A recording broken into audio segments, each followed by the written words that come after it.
अस्सलाम वालेकुम जी, कैसे हैं आप लोग? उम्मीद है कि आप सब लोग खैरियत से होंगे।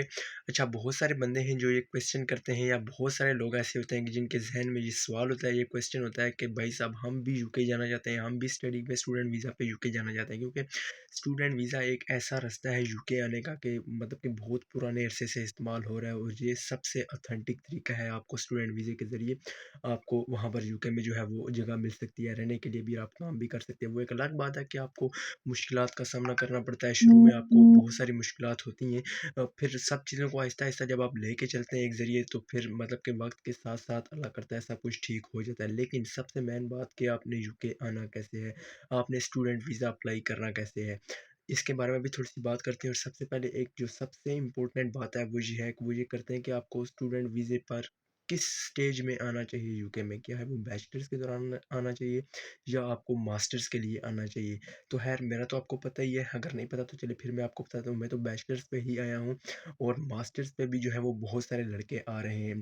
ख़ैर सबसे बेस्ट ये होता है कि आप मास्टर्स के लिए आएँ, बैचलर्स के लिए ना आएँ, क्योंकि बैचलर्स के लिए भी फ़ीस जो है वो बंदा कवर कर लेता है, वो कोई इतना बड़ा बात नहीं होती। लेकिन ये है कि जब जब आप मास्टर्स के लिए आते हैं तो वहाँ पे सिर्फ़ आपको 1 साल जो है वो मतलब कि आप कह सकते हैं कि सही से ज़्यादा मेहनत करनी पड़ती है, आपकी फ़ीसेस वगैरह निकालना आपका और जितना भी खर्चे होते हैं, एक्सपेंसेस होते हैं, उनको मतलब कि क्लियर करना वो वगैरह, उसको करके तो वो सिर्फ़ 1 साल होता है। लेकिन अगर बैचलर्स की बात की जाए तो वहाँ पर आपको 3 साल की दगो-दो करनी पड़ती है, फ़ी वगैरह क्लियर करनी है, बाकी एक्सपेंसेस खाना-पीना, रहाइश, हाउस रेंट, इलेक्ट्रिसिटी बिल्स और ग्रोसरी वगैरह सबको अगर डाल के करें तो वो आपको फिर 3 साल के लिए वो दगो-दो करनी पड़ती है और मास्टर्स के लिए आपको 1 साल करनी पड़ती है। हाँ, उसके बाद अगर आपको पीएसडब्ल्यू मिल जाता है, अगर आपको कहीं आपकी बात हो जाती है किसी जगह, आप मतलब कि आपका कोई जान-पहचान है या आप अपनी डिग्री में इतने एक्सपर्ट हैं कि जो डिग्री आपने की है वो काफ़ी अच्छे तरीके से पास किया और उस डिग्री की मतलब कि जो ऑथेंटिसिटी है वो इतनी ज़्यादा है कि आप जो है वो उस फील्ड में अच्छे से आपकी जॉब आपको मिल सकती है, तो वो फिर आपकी किस्मत है और ये आप पे डिपेंड करता है। कुछ लोग तो ऐसे होते हैं कि जो आते हैं स्टूडेंट वीज़ा पे और ऐसा करते हैं कि जी वो डिग्री अपनी पूरी करते कोई नहीं है और उसके बाद या यूरोप की डंकी लगाए जाते हैं या यहाँ पे ही मतलब कि यूनिवर्सिटी वगैरह जाते कोई नहीं है और मतलब कि बस काम में लगे रहते हैं। तो मैं ये कहूँगा कि वो अपने साथ सरासर ज़्यादती कर रहे होते हैं, क्योंकि अगर आप स्टूडेंट वीज़ा पे आए हो तो सबसे मेन चीज़ जो आपने करनी है, पैसा कमाना बात की बात है, फ़ीस क्लियर करना भी बात की बात है। सबसे जो मेन चीज़ है वो ये है कि आपने जो अपनी हाज़िरी है ना, जो अपनी अटेंडेंस है यूनिवर्सिटी में, उसको 80% से ऊपर रखना है। बिला वजह आपने छुट्टी नहीं करनी है, आपने मतलब कि जितना हो सकता है आपने यूनिवर्सिटी के असाइनमेंट्स को टाइम देना है। उसके अलावा आपने यूनिवर्सिटी में खुद को अटेंड करवाना है। ये सबसे बड़ी चीज़ है और यही चीज़ है जिसकी वजह से आप मतलब कि आप ये सोच सकते हैं कि आप लॉन्ग टर्म के लिए यूके में स्टे कर सकते हैं। अगर तो आपके ज़हन में ये है कि आप आएँगे यूके स्टडी वीज़ा पे हैं, स्टूडेंट वीज़ा पे और जो यूनिवर्सिटी वगैरह नहीं जा रहे और इसी तरह मतलब घूम फिर रहे हैं, काम वगैरह कर रहे हैं, है वक़्ती तौर पर पैसे वगैरह भी आ रहे हैं, काम-शाम ठीक चल रहा है, लेकिन वो सिर्फ़ वक़्ती तौर पे होता है। एक आर्ज़ी सा मतलब कि आप कह सकते हैं कि ज़रिया है सब कुछ करने का। लेकिन एक वक़्त आएगा कि फिर जो भी आपने मेहनत की होगी, जितना भी आपने पैसा कमाया होगा, वो सब कुछ मतलब कि एक झोंके में सब कुछ उड़ जाएगा। लिहाज़ा अगर आप यूनिवर्सिटी वगैरह में आते हैं, तो जिस तरह भी आते हैं उसको जिस काम के लिए आते हैं पहले उस काम को करें, फिर उसके बाद दूसरा काम करें। अगर आप स्टूडेंट वीज़ा पे आते हैं तो सबसे पहले आप अपनी स्टडीज़ के बारे में ध्यान दें, उसके ऊपर तो जो दें वहाँ पर यूनिवर्सिटी वगैरह में जाएँ, असाइनमेंट्स वगैरह करें, ताकि आप यूनिवर्सिटी की तरफ से रिलैक्स रहें। ये ना हो कि यूनिवर्सिटी आपको रोज़ के रोज़ ईमेल भेजे, मतलब कि भेजना शुरू कर दें और वो आपको तंग करना शुरू कर दें, तो ये फिर आपके लिए ऐसा अच्छा नहीं होगा। लेकिन है, मैं तो बैचलर्स के लिए आया हूँ और जो मेरा डिग्री है वो बीए ऑनर्स बिज़नेस एंटरप्राइज़ है। तो सबसे पहले मैं आपको अपने बारे में थोड़ा बताना चलूँ कि अभी मतलब कि हाल ही में 2023 में ही मैंने अपनी एफएससी क्लियर की है और उसके साथ ही एफएससी क्लियर करने के बाद ही मैंने जो है वो अपना अप्लाई कर दिया है इसके लिए, यूके स्टूडेंट वीज़ा के लिए, जो है बैचलर्स 3 साल की जो डिग्री होती है। खैर मुश्किलात आती हैं, ये सब कुछ होता है, लेकिन अगर आप सब चीज़ों को, हर एक चीज़ को एक सलीके के साथ, एक डिसिप्लिन के साथ लेके चलते हैं, तो हर एक चीज़ हो जाती है, कोई इतना बड़ा काम नहीं होता। लेकिन जिनका स्टडी गैप होता है, उनके लिए होता है कि उनको थोड़ी-सी मुश्किलात पेश आती हैं, कई मरतबा वीज़े के दौरान भी या कई मरतबा अगर आप जो आपका वीज़ा भी आ जाता है और आप जब ट्रैवल करते हैं, तो इमिग्रेशन ऑफ़िसर कई मरतबा आपसे पूछ लेते हैं, तो वो थोड़ी-सी मुश्किल आती हैं। लेकिन जिनका स्टडी गैप नहीं होता, उनके लिए ये होता है कि वो उनको किसी चीज़ की डरने की ज़रूरत नहीं होती, क्योंकि उनके लिए हर एक चीज़ जो है वो बिल्कुल बिल्कुल श्योर होती है, उनका स्टडी गैप नहीं होता, उनकी जो रिक्वायर्ड परसेंटेज होती है वो पूरी होती है, उसके बाद उन्होंने आइल्स किया होता है। तो ये सारी जो चीज़ें हैं वो उनको मतलब कि किसी डर से उनको किसी चीज़ से डर लगना नहीं चाहिए, क्योंकि मैंने जो है वो आइल्स भी किया हुआ था और अल्हम्दुलिल्लाह से मेरे आइल्स में जो है वो 6.5 बैंड्स अभी 6.5 बैंड्स भी आए थे। हालाँकि जो बैचलर्स के लिए आते हैं उनके लिए 5.5 भी यूके के लिए इनफ होते हैं, यूनिवर्सिटीज़ वगैरह जो है वो आपको एडमिशन दे देती हैं, लेकिन मेरे 6.5 आए थे, लेकिन खैर ये तो अल्लाह का शुक्र है। उसके अलावा जो है वो मेरे एफएससी अगर आप बात करें तो वहाँ पर भी 80% नंबर थे, और मैट्रिक की बात करें तो वहाँ पर तो खैर काफ़ी अच्छे नंबर थे, 95 प्लस थे, परसेंटेज के लिहाज से मैं बात कर रहा हूँ। तो वो जो थे वो मेरे नंबर भी ठीक थे और आइल्स की जो रिज़ल्ट था वो भी ठीक थे, जो मैंने भी आपको बताया। तो मुझे तो किसी चीज़ की टेंशन नहीं थी, और बैंक स्टेटमेंट जो थी वो जो मैंने अपनी रखवाई थी, मतलब कि एक तो होता है ना कि आप बैंक स्टेटमेंट अगर आप किसी कंसल्टेंट के ज़रिए काम करवाते हैं तो आप उसको बोलते हैं कि वो बैंक स्टेटमेंट रखे, तो फिर वो अकाउंट तो आपके नाम का खुलवाता है, लेकिन क्रेडिट कार्ड जो होता है वो भी, और उसके अलावा जो चेक बुक वगैरह होती है वो अपने पास ही रखता है, क्योंकि पैसे वो अपने रखता है। अकाउंट आपके नाम का होता है, उससे ये होता है कि जब आगे वीज़ा अप्लाई करते हैं तो बैंक स्टेटमेंट जब उनको बताते हैं इस बारे में, तो उनको ये पता होता है कि मतलब कि उन्होंने ये चेक करना होता है कि ये अकाउंट नाम किसके है। वो उनको इस चीज़ से कोई गर्ज़ नहीं होती कि जो पैसे पड़े हुए हैं अकाउंट में वो किसके पड़े हुए हैं। बस नाम आपके अकाउंट का हो, और उसके बाद जो है वो आपके जो अकाउंट में पैसे पड़े हों वो किसी के भी पड़े हों, ये मैटर नहीं करता। अब जो मेरी बैंक स्टेटमेंट थी उसमें ज़ाहिर-सी बात है, अब 7.5 मिलियन जो है वो स्टेटमेंट थी मेरी, 75 लाख। तो अब 75 लाख एक बंदे के लिए, मतलब कि मिडिल क्लास फैमिली से अगर आप बिलॉन्ग करते हैं तो किसी एक बंदे के लिए 75 लाख को अरेंज करना कोई इतना मतलब कि आसान काम होता नहीं है। अगर आप मिडिल क्लास फैमिली से बिलॉन्ग करते हैं, मैं तब ये बात बोल रहा हूँ।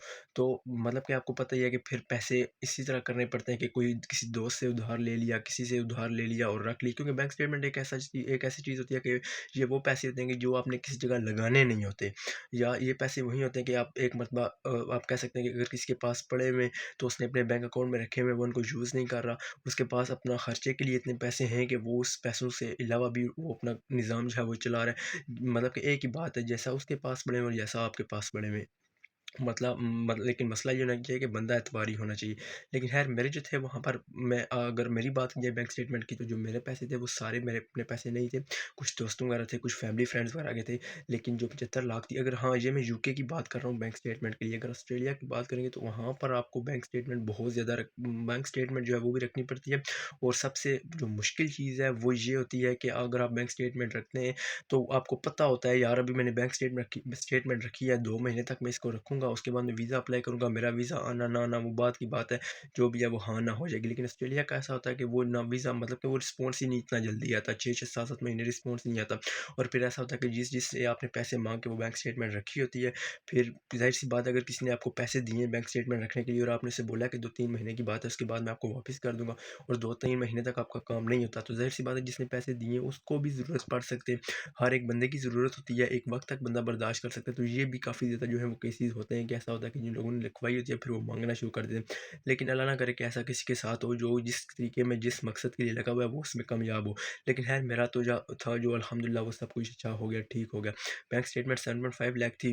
डिग्रीज़ के बारे में मैंने आपको बता दिया, मैट्रिक, एफएससी, उसके बाद आईएलटीएस मेन चीज़ें थी जो मैंने अप्लाई की, और मतलब कि जो डॉक्यूमेंट्स थे रिक्वायर्ड स्टूडेंट वीज़ा के लिए जो मैंने अपने कंसल्टेंट को दिए थे।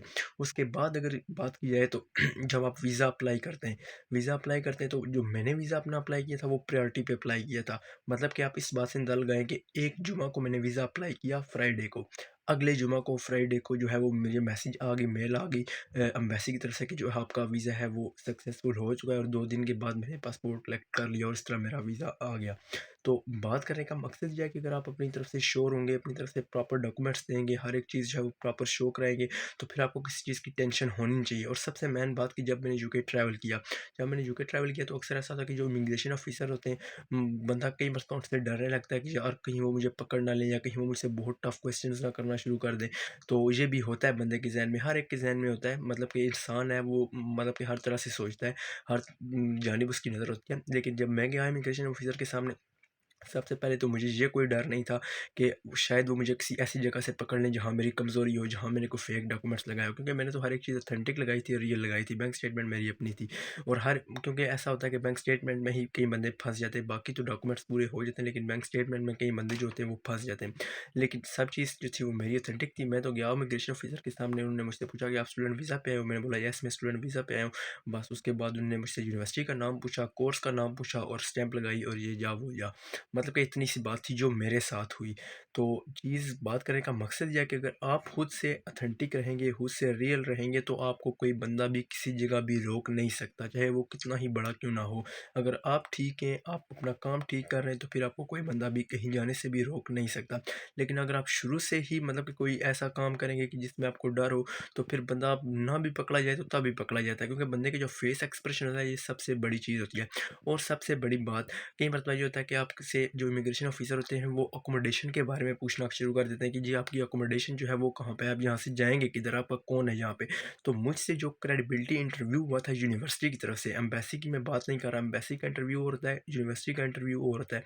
जो यूनिवर्सिटी की तरफ से मेरा क्रेडिबिलिटी इंटरव्यू हुआ था, वहाँ पर ये था कि उन्होंने मुझसे अकोमोडेशन के बारे में पूछा था, और ये भी पूछा था कि आपके कोई रिलेटिव्स या कोई फैमिली वगैरह है यूके में। हालांकि मेरे फ्रेंड्स या फैमिली वगैरह हैं यूके में, लेकिन मैंने उनको बिल्कुल भी नहीं बताया था कि मेरी कोई फैमिली या फ्रेंड है। उनने जितना भी मुझे बहलाने फुसलाने की कोशिश की कि मैं ये कहूँ कि हाँ कोई है जो मुझे सहारा देगा, तो मैंने उनको नो ही बोला। जब आप उनको एक बार नो बोल देते हैं तो फिर वो उससे आगे आपसे क्वेश्चन नहीं करते। और सबसे मेन बात कि जब एक तो आप हो गया कि आपने उनको बताया कि मेरा कोई जो है वो वहाँ पे फैमिली है ही नहीं। ज़ाहिर सी बात है, जब आप यहाँ आएंगे तो आपको अकोमोडेशन भी चाहिए होती है रहने के लिए।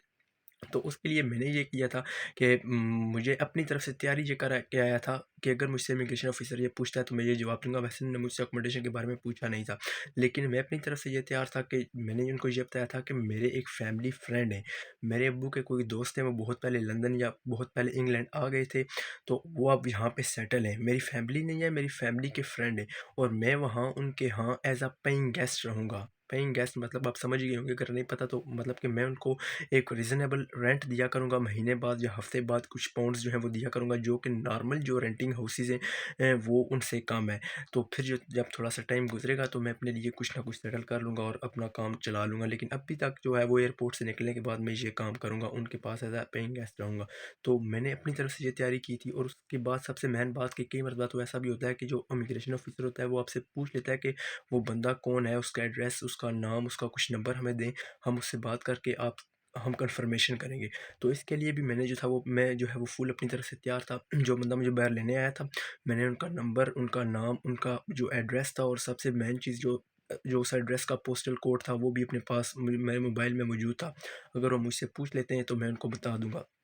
तो बात करने का मकसद ये है कि कई मरतबा वो उनसे पूछ लेते हैं फ़ोन करके, तो सबसे मेन चीज़ जो एक वो है वो ये होती है कि आप दोनों के बयान एक जैसे होने चाहिए। अगर आप बोलते हैं कि वो मेरे फैमिली फ्रेंड है, तो वो जो बाहर खड़ा हुआ है अगर उसको कॉल करते हैं, उनसे पूछते हैं, तो वो भी इस बात के कन्फर्म करें कि ये मेरा फ्रेंड है या मेरे फ्रेंड का दो मतलब मेरे दोस्त का बेटा है या बेटी है या जो भी है, जिस तरह भी है, बयान एक जैसा होना चाहिए। कई मरतबा अगर वो कर लेते हैं ऐसा इन केस, वैसे वो इतना ज़्यादा डीप जाते नहीं हैं, लेकिन कई मरतबा ऐसा होता है कि किसी बेचारे की या बेचारे की किस्मत मतलब कितनी गई गुजरी हो तो वो कर लेते हैं ऐसा।